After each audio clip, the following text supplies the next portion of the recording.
Hello and welcome. Thank you all for being here today. I am Nick Knoke, the Director of Technology for the Asset Leadership Network, and today's guest is Bill Garrett. Before we get underway, I just want to thank ABS Quality Evaluations and Onuma System for being our patron sponsors, as well as these other organizational members you can see here. One more note about ABS Quality Evaluations. They are our April 2021 sponsor of this ALN Thursday at 4 program. So we just want to make sure that you're aware of some things about them. ABS Group provides comprehensive engineering and risk management solutions that support safer, more reliable assets and operations for multiple international markets. It was recently named to the Forbes list of America's best management consulting companies and is launching a suite of services to assist organizations reach ISO 55001 certification. Through its subsidiary, ABS Quality Evaluations Incorporated, the company follows ISO and IEC 17021 accreditation requirements for certification bodies to ensure a separation of consulting and certification services. Last month, ABS Quality Evaluations was audited by the ANSI National Accreditation Board, who recommended continuous accreditation towards 11 ISO management system standards, including ISO 55001. Through its combined offerings and business assurance models, ABS is well qualified to assist private organizations, institutions, and government improve their overall business performance by identifying and reducing risks, building trust in the marketplace, ensuring quality of products or services, and improving overall mission success. And you can see more at the websites listed here, abs-group.com and abs-qe.com. And actually next Thursday, we have Dominic Townsend from ABS Quality Evaluations here on this program. So we hope to see you there. One last note before we get underway, if you're out there watching and have any comments or questions, we'd love to hear from you. So please send them in through the chat or the Q&A function of this Zoom webinar. And with that, Jim Dieter, CEO of the Asset Leadership Network. Nick, thank you so much. You appreciate Nick's background. He was saying that he took that photo himself. I hate to think what rock he was hanging off when he took that, but he's a rock climber. Thanks, Nick. Sure. So welcome everybody. Glad you can join us today, or anybody watching in the future. And very, honored and glad today to have another longtime old friend and coworker, Bill Garrett, joining us today on ALN Thursday at 4 ET. So welcome, Bill. How are you doing today? Good. Thanks for having me, Jim.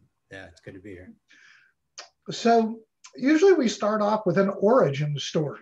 We'll have to make a compilation sometime. So, how'd you get into asset management? How'd you get to, how'd you get here today? Where did that start and stop? Yeah, I imagine my story might be somewhat similar to most others that are involved in property management, is they never, ever intended on or understood anything about property management when they started out. My career's kind of all over the place. I'll make it short, but started in the Navy, went to grad school kind of as a bridge into the private sector, scrambled around for a job, found something in consulting that was primary on the financial side of things, doing audit liaison type stuff.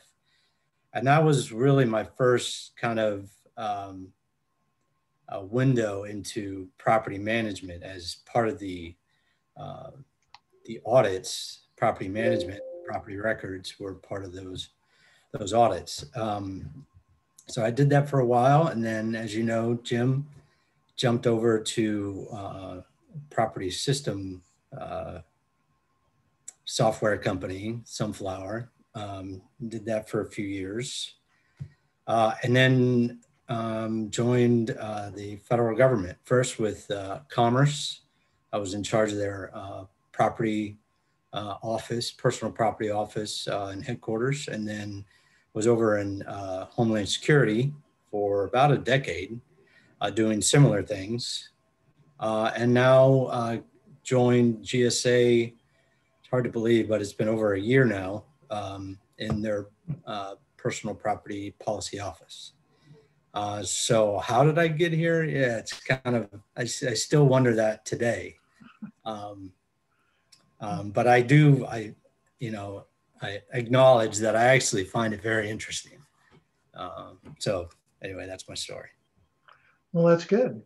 So you're pretty modest about the Navy part. You went to the Naval Academy, right? Yeah. I did. Yep. I went to Naval Academy and was in the Navy for 5 years. Yep. And you still live in Annapolis or in that area, right? Yeah, I ultimately ended up back here. We're just north of Annapolis, but my folks are still down there. So yeah, we're still around. Yeah. What do you like about that area? I've always loved the downtown Annapolis area, but what I discovered more interestingly coming back is being around the water. I liked it a lot as a kid, and I guess I kind of lost sight of that as I got a little bit older. But being back here, the water's about a block and a half away, and having kids growing up around this area, it's been great. The water, crabbing, fishing, boating. Nice. Yeah. I remember speaking at an event at Department of Commerce. I think when you were there, we had a big, you actually flew in asset property people from around the country, and we had that big auditorium. Huh? That was a pretty big event, yeah. Yeah. I think Fred Seth and I did a presentation together. Yeah. And it was in this really cool auditorium. And I, got to spend a little time in that building. It's a pretty cool old government building there, right? Yeah, it really is. That was neat. Lots of wood and funky elevators and stuff, I always remember the massive live fresh Christmas tree, probably 50 feet high every year. Wow. Neat. Yeah. So I want to take just a minute to mention our old dear friend, Bob Holcomb, who had the position you're in now before you, who passed on, a year and a half ago now already? Just a remarkable, inspiration to people, and a remarkable leader. Yeah. Any thoughts you wanted to share about Bob? Yeah, first of all, I'm so grateful, one, to have known him. Of course, I always admired him, initially through my time with NPMA. And then, of course, so grateful to have had that overlap of, taking on his job, but having him there for nearly a year, 6 or 8 months maybe, but being able to, as much as I could, extract the significant amount of knowledge and experience that he had. And I'm realizing more and more as I peel back the onion of how much more I have to learn to get anywhere close to filling his shoes. So it's pretty humbling, but such a great guy. And even now continue to, it seems like once a week I'm in a meeting and somebody else says something else nice about Bob. So yeah, I sure do miss him. I always said, having been somebody that went through several jobs in my career, and I guess still continuing on that path, it's the ideal situation is the worst situation is to have a predecessor that was well liked and very ineffective, because it was just like a lose situation, right? And the best situation was to follow somebody that wasn't liked, but was very effective, because things would be working good. And all you had to do is be a nice person and everybody was going to love you. But I think maybe the best is to be like Bob, who was just, to me, was just highly effective and never took up a lot of space wherever he was, and just kept the ball moving forward at a pace that he knew was appropriate, It might have been frustrated some of us sometimes to want it moved faster, but he knew the pace of government, which I think is yeah, he had a big deal. Really good sense of that. And so many of the comments, particularly from senior leadership, when he had passed, were comments just about that.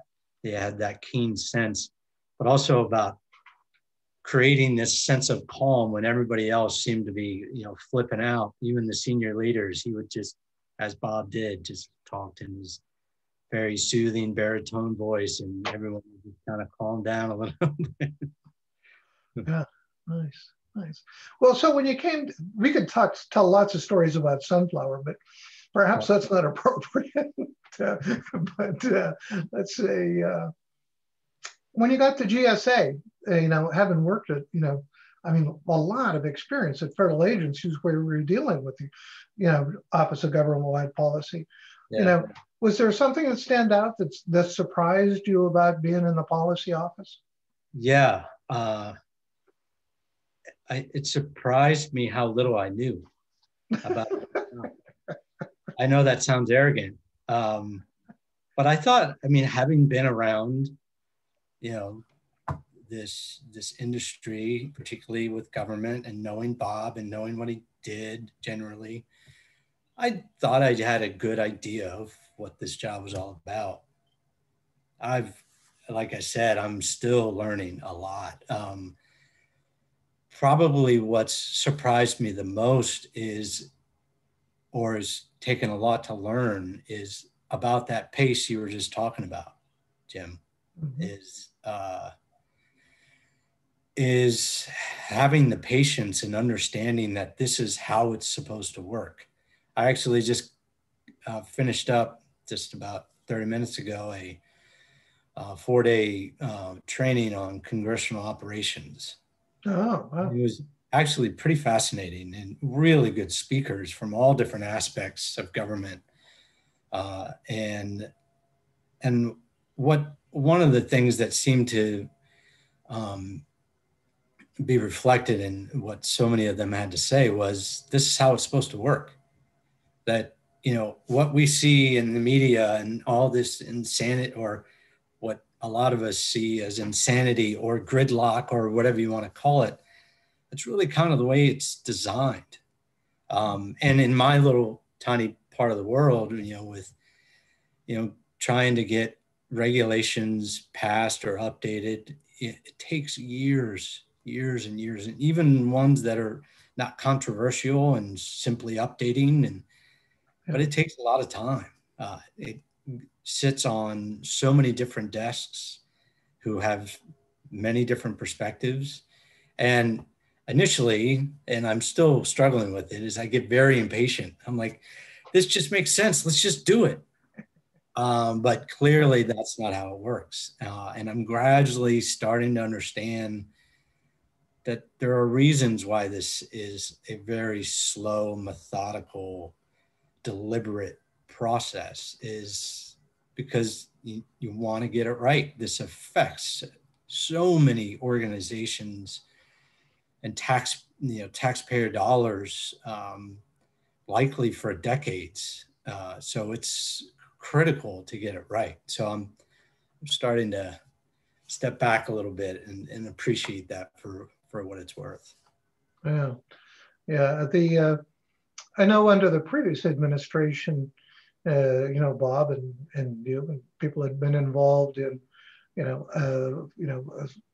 for personal property, part of the overall administration initiative to cut back on regulations. Is that still moving forward, or is there something happening with that? I guess my sense so far is yeah, of course with, and I'll be careful with how I say this, of course, with the change of administration, different administrations have different perspectives on how they see, how our government should be governed. And so there are changes in that sense. I haven't really seen yet a sense that regulations in and of themselves are necessarily a bad thing. Mm-hmm. So I guess I'll kind of leave it at that. But I think I've sensed that they're, when well written, that regulations certainly do have their place and are very important. So we'll see. Is there anything you could share that that has flowed down to assets and personal property from the new administration? The first thing, as you're asking that question, the first thing that comes to mind is the environment, climate, and how property, whether it's real property, personal property, what have you, clearly plays what I think is a big role in that. Specifically, what's gotten a lot of attention is the electrification of the vehicle fleet. That's huge. And I know, with my previous job, I inherited, along with personal property, was my first real direct experience with the motor vehicle fleet at DHS. So I got a lot more insight into the impact of particularly a large fleet like DHS, much less federal, the federal fleet. But yeah, from an electrification perspective, there's always been this, we want more electrical vehicles, but the infrastructure is not there to support it. And that disconnect all along the way for years now, even back in commerce. But there seems to be very serious intention on making that connection. I don't remember the details, but I remember seeing something recently about the post office and about how they were refreshing their fleet, and the struggle of wanting to just spend less money on fuel propelled vehicles versus the longer term benefit of electrified fleet. So it's interesting to see how that will play out. So it's opens up an interesting thought about personal property as opposed to infrastructure or real property thing. Like, do you have any numbers or ballpark figures of just like how many vehicles or value or anything like that, just around vehicle category? Gosh, I don't have from a GSA, from a federal perspective, those aren't cemented in my head yet. Yeah, sure. I do remember at DHS, which is, aside from defense, is the second largest. Mm-hmm. And they were around, or are, I guess, around 250,000.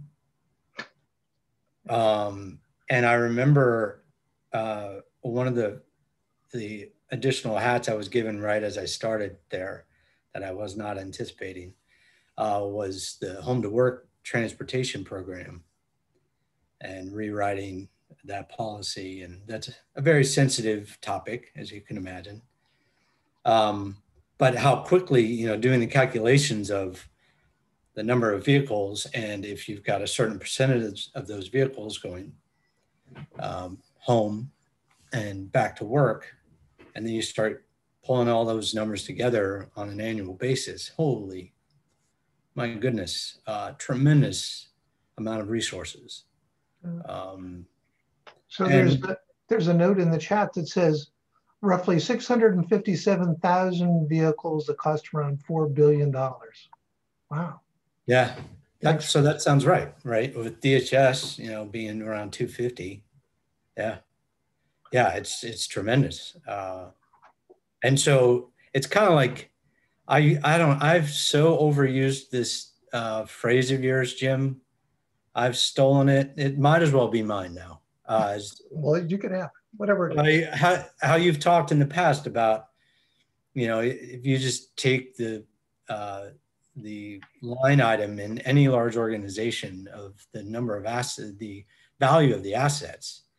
And if you focus on some aspect of that portfolio, to just use for an example, extend the value by 1%. And so let's say you're, in any large organization, that's going to be billions of dollars, if not trillions. Like our federal government, 1% is a significant amount of money.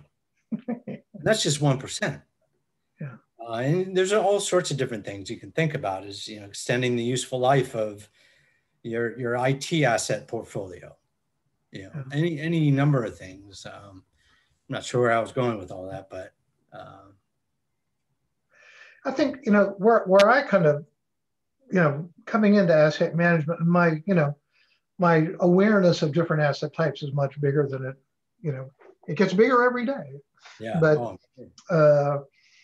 I still, coming up through the NPMA and personal property management and government property management, is people, like on the ISO effort, people were like, oh, personal property, that's, But then I think, and these are, a couple of years old number, but, federal assets used to talk about real property. Real property was like $1.5 trillion. And there's a ton of interest in that. GAO's been all over it. Congress is all over it, and they can talk about it. But when we went to talk to congressional staffers over the years, and we would say, well, yeah, that's good, but and important. On the other hand, there's $1.7 trillion worth of personal property. Yeah. And you guys aren't paying any attention to it.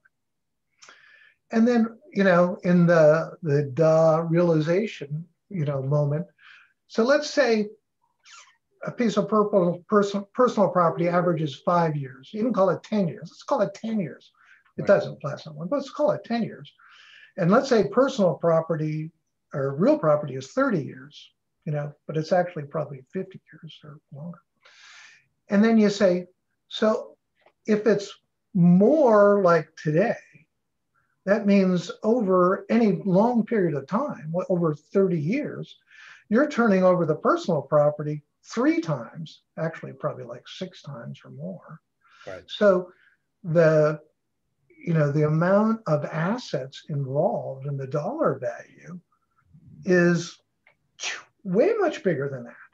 Yeah. Yeah. Maybe we don't want to tell anybody that, because then you get way more people paying attention to you. Well, yeah, right. Be careful what you ask for. Yeah, it's a really interesting thing, and it's not just with the federal government, right? It is, and I don't know what quite it is, about why real property gets the focus. I think part of it is it's easier to conceptually how to manage it, because they don't move, right? Your leases are for a long time. I think it's just an easier asset type to conceptually manage and how to extract more value out of that. When you think of personal property, yes, the value is there, but there's so much and it moves. And so I think that in some of the conversations I've had, I think that intimidates, or in some way, we couldn't manage it possibly. And I don't know, for me, I think that's a bit short-sighted. I think, maybe the concept isn't necessarily taking the whole 1.7 or 1.8, trillion dollars, but take a bit, take the low-hanging fruit. Yeah. And where can you make a difference? And work on that, right? It is. I mean, from a resource perspective, to figure out how we would manage, and I don't know volume-wise what that dollar, relates to, but it's pretty significant versus real property. It's far more a smaller ratio. So, So I But think of it's, course, Jim, this is the challenge you've been working on for however many decades, right? Is to pound this into people's heads that this is something we should be taking some time on.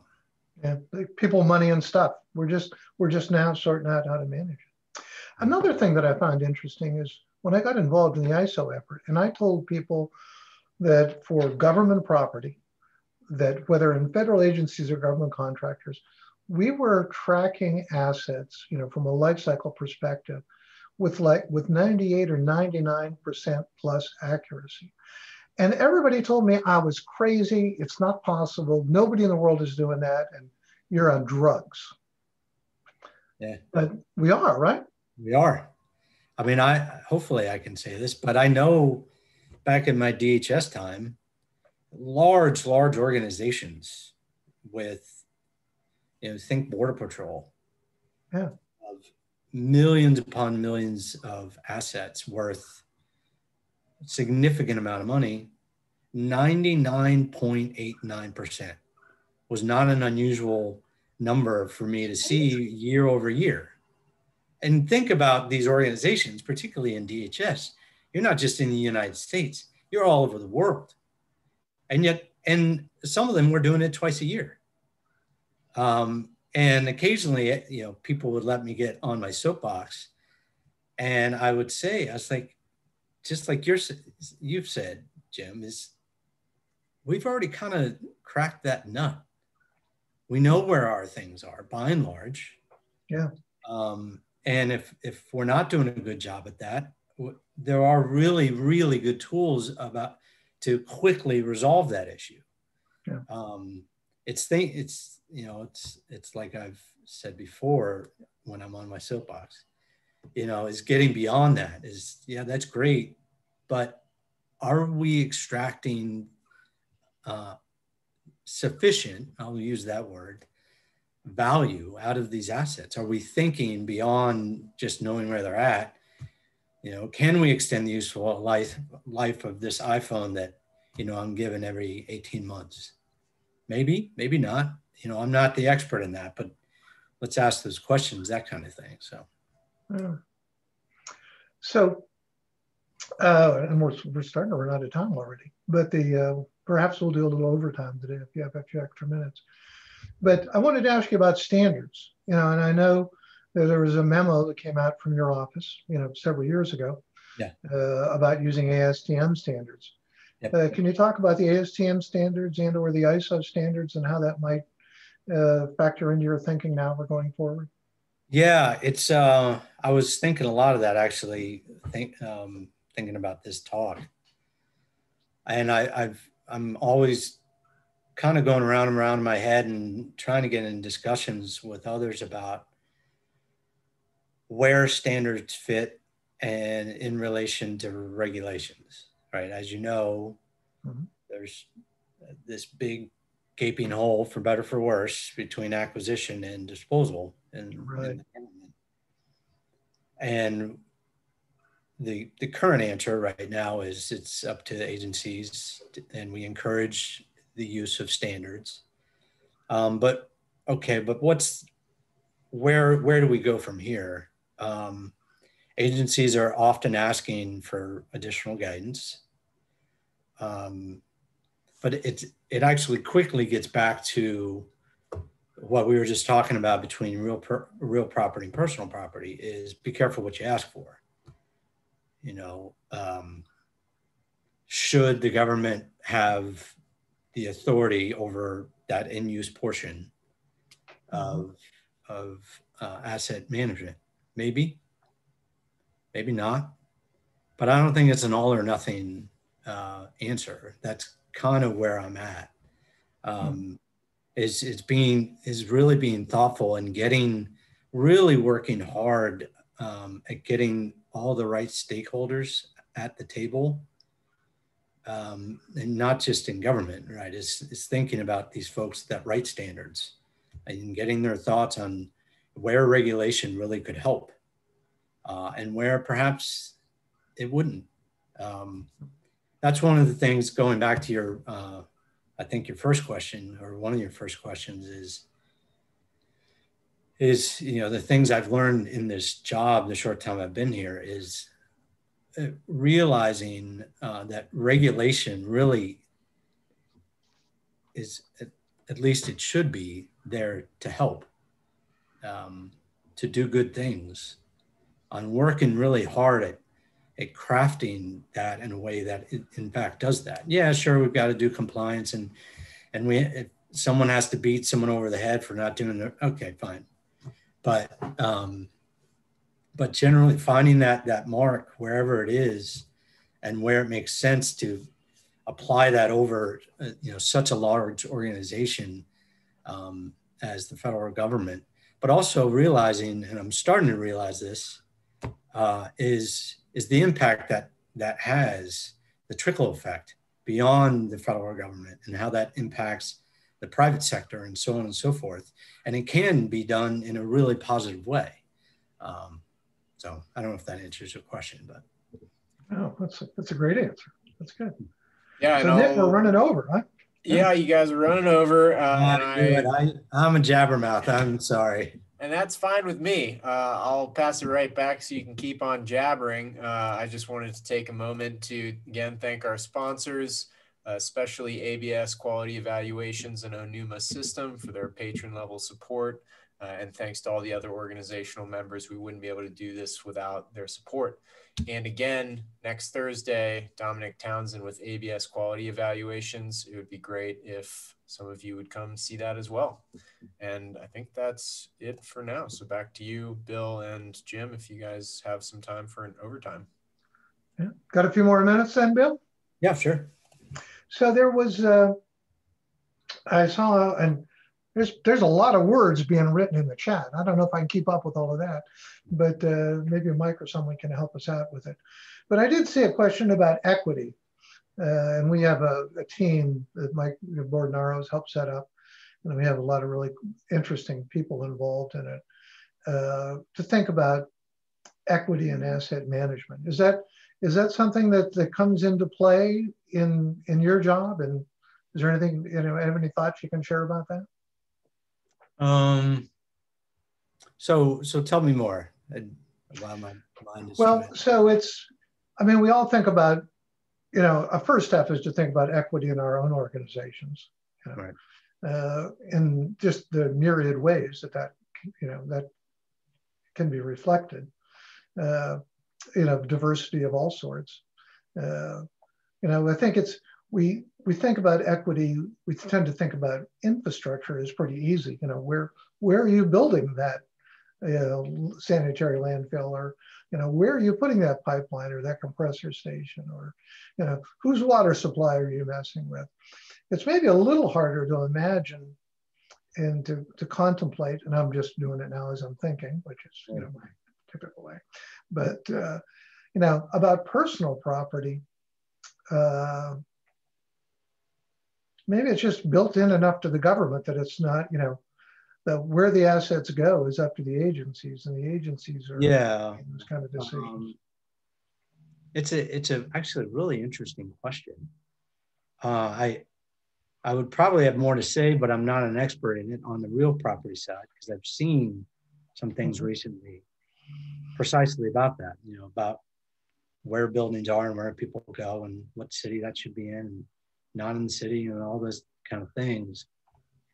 But I'll have to think more about that from a personal properties perspective. And maybe that means that that's not an issue, but I'll definitely have to give that some more thought. All right. That's a good one.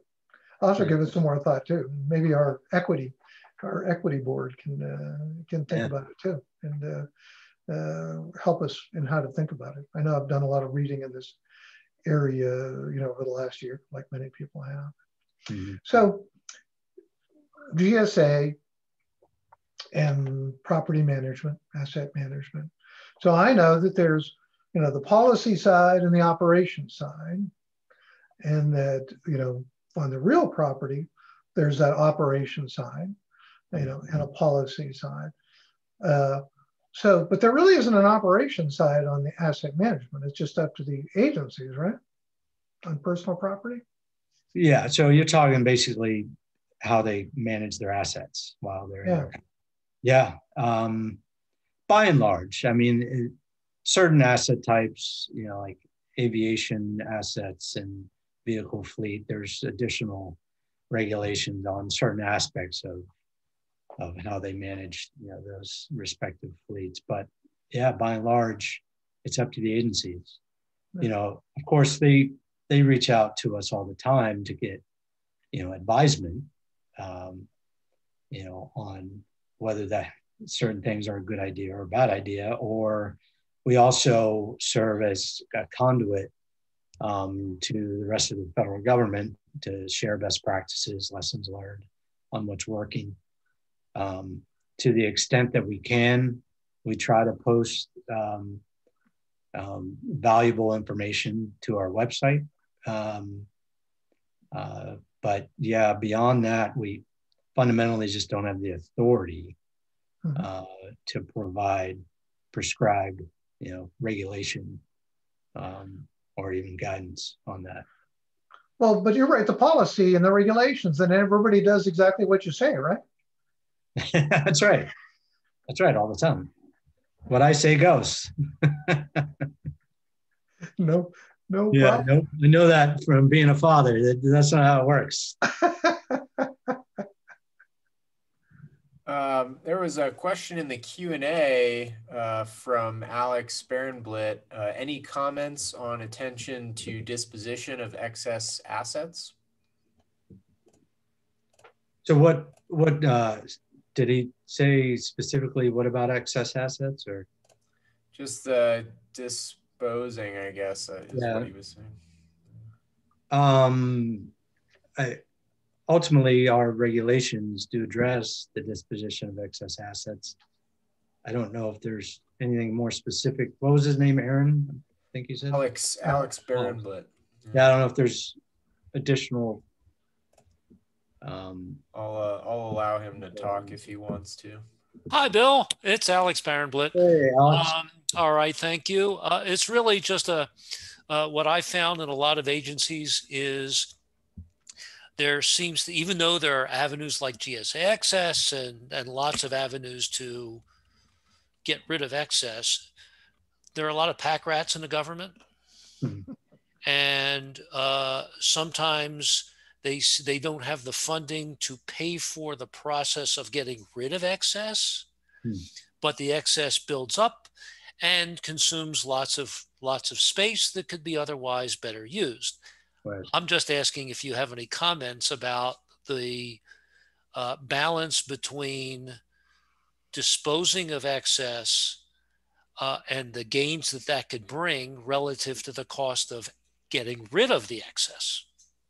Yeah, it's a classic issue. And I know from my agency experience, I got questions about that all the time. Is depending on what was going on, they, for whatever reason, all of a sudden had a stockpile of stuff and they had no more warehouse space.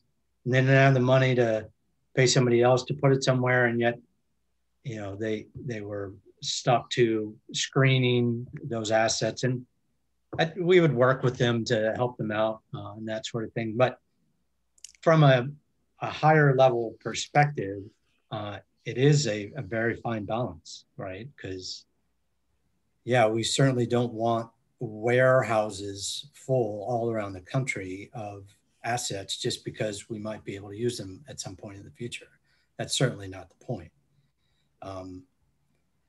But, in the end, and I go back to what Jim always talks about is the utilization of the asset. We had the public law, I have it right here, 115-419, that speaks more directly about agencies methodically reviewing their inventory to determine if they, in simplistic terms, still need it. And to do that for so many different reasons. One is the cost of warehousing. Two is someone else in that agency may be able to use it, or somewhere else in the federal government, or ultimately may be able to sell it and bring proceeds back into the Treasury. ultimately, where's that fine line? And that's ultimately what you're asking, Alex, is, a lot of that is we place on the agency, for better, for worse. And in the end, it really does come down to the individual field offices that are managing their tiny piece of the pie. And are they doing a good job of routinely reviewing their inventory? And Yeah, that's the crux of my question. Okay, yeah, thank you. yeah, you bet. I know it's not a great answer. It's something we're constantly thinking about. But yeah. Okay. So I got a story for that. Is early on in my career in asset management, I worked for a government contractor, Tyson's Corner area here in Virginia. And we did not have any storage space. So, and it was very decentralized. So literally one day I was in the basement area, where the cafeteria was or whatever. And I saw an elevator come down and they were taking out furniture, desks and chairs and whatever. And they were giving it away to get rid of it.